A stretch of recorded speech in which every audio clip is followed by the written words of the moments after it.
Dugaan ijazah palsu Presiden ke-7 RI Joko Widodo kembali digelar di Pengadilan Negeri hari ini.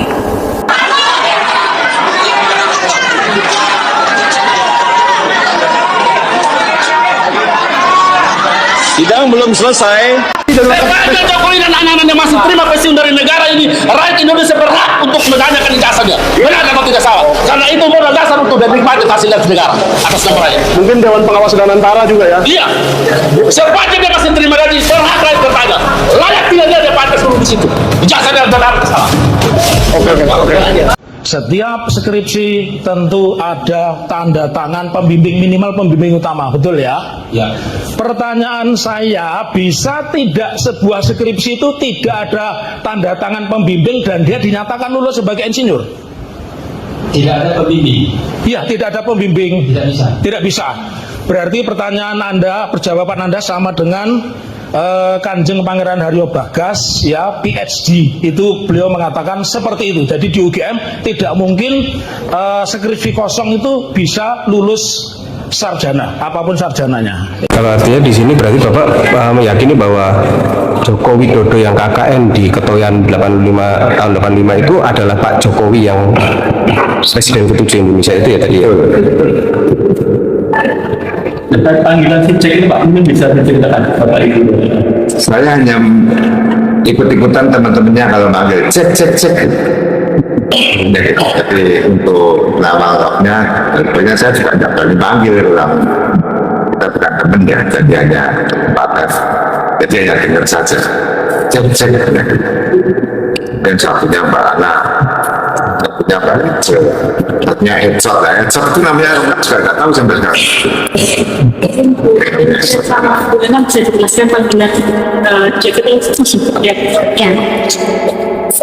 Ya namanya Joko Widodo ya. Nah kalau panggil Jok kan sudah biasa gitu ya. Pengen lain daripada yang lain biar keren gitu ya. Cek gitu.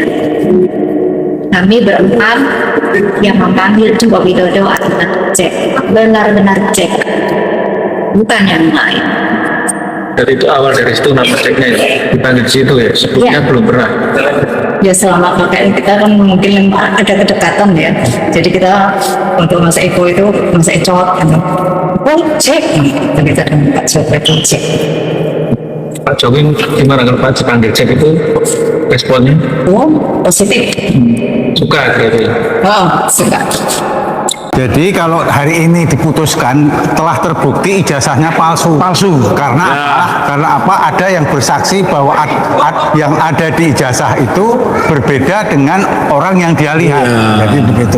Dan Pak Rujito juga sudah memberikan keterangan bahwa ijazahnya itu sangat berbeda dengan yang ada dimuat oleh Dian Sandi. Baik rekan-rekan media semua, hari ini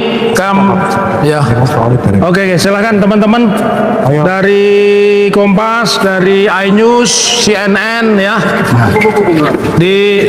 Baik, kita nanti dimulai dari abang saya Pak Wirawan Adnan ya, silakan Bang. Ya oke. Bismillahirrahmanirrahim. Assalamualaikum warahmatullahi wabarakatuh. Satu hal kalau tadi ditanyakan Biar dikawal ya.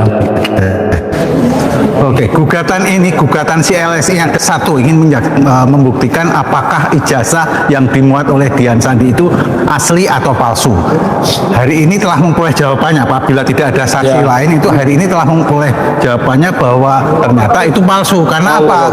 Karena apa? Satu adalah dibuktikan oleh apa yang dibawa oleh saksi Pak Rujito mengatakan bahwa itu sangat berbeda dengan aslinya. Baik dari segi tekstur. Pak Gurosono masuk, Pak Gurosono biar di sampingnya Pak telah disaksikan. Juga telah disaksikan oleh saksi utama saksi utama kita adalah King witness kita hari ini yang mengatakan bahwa apa yang dilihat secara langsung Pak Jokowi dengan apa yang ada di ijazah itu sangat berbeda orangnya. Baik wajahnya, bibirnya, telinganya, hidungnya, giginya semua berbeda. Sehingga bukan orang yang sama. Ya, teman-teman kembali lagi bersama saya di channel ini. Kita sudah menyaksikan sebuah cuplikan video yang cukup menarik dalam polemik perkara ijazah mantan Presiden Joko Widodo yang terus bergulir. Kita melihat ada sebuah peristiwa di mana dalam persidangan ijazah mantan Presiden Joko Widodo ini kita melihat bahwa ada sesuatu hal yang cukup viral. Dalam ketidakhadiran seorang mantan presiden di dalam persidangan yang beberapa kali dilakukan, ini membuat ya masyarakat Indonesia memberikan satu perhatian ya mereka terhadap kenapa Pak Jokowi tidak mau hadir di persidangan. Nah, hal ini terjadi karena memang pada dasarnya ijazah Jokowi yang selama ini ya menjadi misteri tersebut ternyata teman-teman di dalam sidang Siti Lawsuit yang dilakukan di PN Solo, bahkan dalam sidang peradilan yang barusan diajukan oleh para tersangka Roy Suryo dan Bu Tifa, ya bahkan banyak desakan dari Roy Suryo supaya Pak Jokowi ini bisa hadir di persidangan. Tujuannya apa? Supaya apa yang menjadi kegaduhan selama ini, apa yang menjadi sesuatu hal yang membuat masyarakat semakin penasaran. Kalau Pak Jokowi bisa datang di pengadilan menunjukkan, memperlihatkan ijazah tersebut, itu membuktikan bahwa tuduhan-tuduhan para tersangka selama ini bisa terbantahkan. Namun satu hal yang kita tahu bahwa ketika Pak Jokowi tidak hadir di persidangan, ya bahkan dikabarkan teman-teman dia hanya mengikuti persidangan lewat Zoom saja nantinya. Bahkan Roy Suryo meminta dirinya juga via Zoom. Nah, hal ini yang membuat masyarakat Indonesia itu mulai bertanya terhadap ijazah Jokowi. Nah, hal ini teman-teman tidak heran ya kalau selama ini yang dipersoalkan oleh para tersangka itu adalah ijazah asli.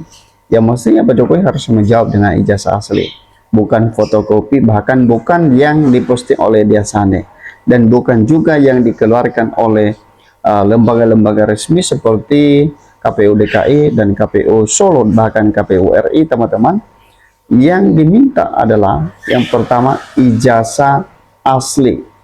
Ya artinya ijazah asli itu ditujukan, diperlihatkan nantinya di pengadilan supaya kegaduhan-kegaduhan itu bisa berakhir kalau ijazah itu sudah ditujukan.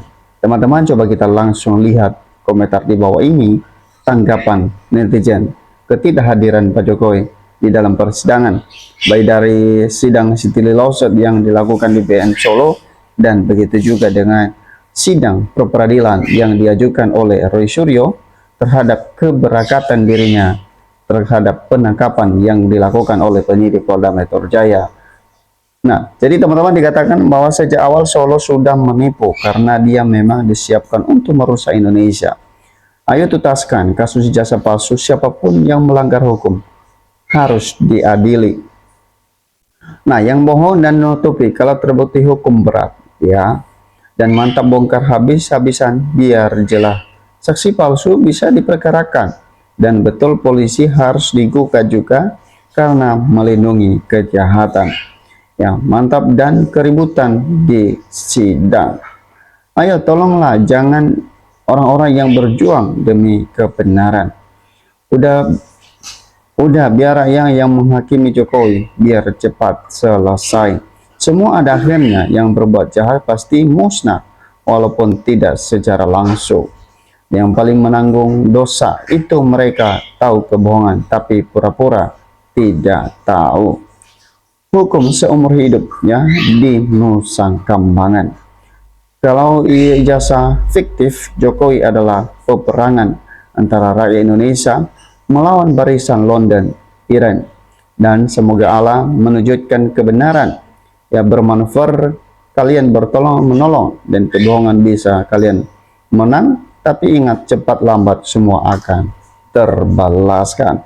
Ya, benar apa yang dikatakan oleh seorang Prof. J menyatakan, kalau asli, siapapun berani akan menunjukkan. Tapi, kalau misalnya palsu teman-teman, tentu, ya, bahkan dia memikir 100 kali pun, ya, tidak mau menunjukkan. Hal ini, ya, membuat masyarakat bahkan netizen berasumsi terhadap ijazah Jokowi. Ya, jangan-jangan ijazah Jokowi itu adalah palsu, sampai saat ini pun masih belum ditujukan. Nah, jadi makanya kalau kita lihat Roy Suryo itu ya selalu mengupayakan atau menyarankan Pak Jokowi untuk menunjukkan supaya kegaduhan liar ini yang terjadi di tengah-tengah masyarakat ya bisa berhenti, bahkan bisa dihentikan kalau ya aslinya sudah ditujukan. Semua itu bisa terbantahkan teman-teman kalau yang aslinya ditujukan. Nah, jadi kalau misalnya yang aslinya tidak pernah ditujukan, tidak pernah dipelihara, itu artinya bahwa tidak bisa terbantahkan ya tuduhan-tuduhan dari tersangka tersebut, yaitu Roy Suryo. Tim pembela Roy Suryo dan adalah pembela kebenaran, tim term adalah pembela bayaran. Ijazah palsu dan saksi palsu semuanya serba palsu, terima hakimnya juga palsu. Nah, jadi jangan sampai terjadi seperti itu. Kalau semua palsu teman-teman, ya negara ini seperti apa? Ya, jangan juga negaranya ikut palsu teman-teman. Ya, seperti yang disampaikan oleh netizen, kalau semuanya palsu.